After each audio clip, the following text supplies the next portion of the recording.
ஒருவர் 50,000 ரூபாய்க்கு மேல் பணம் எடுத்து செல்லக்கூடாது என்கிற தேர்தல் நடத்தை விதியை தளர்த்தி 2 லட்சம் ரூபாய் வரை எடுத்து செல்லலாம் என தேர்தல் ஆணையம் அறிவிக்க வேண்டும் எனவும், இல்லையெனில் இதை எதிர்த்து வணிகர்கள் வீதியில் இறங்கி போராடும் நிலை ஏற்படும் எனவும் தமிழ்நாடு வணிகர் சங்க பேரமைப்பு மாநில தலைவர் விக்ரமராஜா எச்சரிக்கை விடுத்துள்ளார்.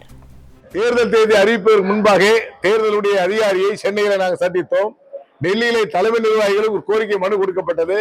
குறிப்பாக குறைந்தபட்சம் ரொக்க பணம் 50,000 ரூபாய் என்பதை மாற்றம் செய்து 2 லட்சம் ரூபாய் உயர்த்தித்தார்கள் என்று கேட்டோம்.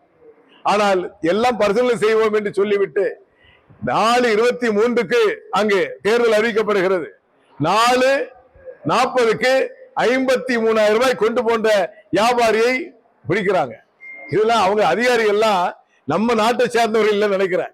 ஏன்னா அவங்களுக்கு எல்லாம் மனிதனே இல்லைன்னு நினைக்கிறேன். அதாவது ஒரு சட்டம் போடுறாங்க, சட்டம் போட்ட பிறகு அடுத்த நாள் காலையிலிருந்து சட்டம் அமலுக்கு வருது என்று சொன்னால் கூட பரவாயில்லை. எடுப்பில உடனே ஒரு பெண்மணி கதறாங்க, மருத்துவமனைக்கு பணம் எடுத்துட்டு போறாங்க, கதறாங்க.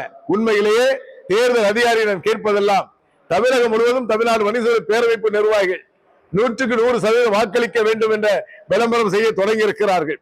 எங்களுடைய வாக்கு விற்பனைக்கு அல்ல என்பதை சொல்ல தொடங்கி இருக்கிறார்கள். ஆனால் எங்களை தேர்தலுடைய சட்ட விதிகளை எதிர்த்து வீதியில் இறங்கி போராடக்கூடிய நிலையை ஏற்படுத்திவிடக் கூடாது என்பதை நான் கேட்டுக்கொள்கிறேன்.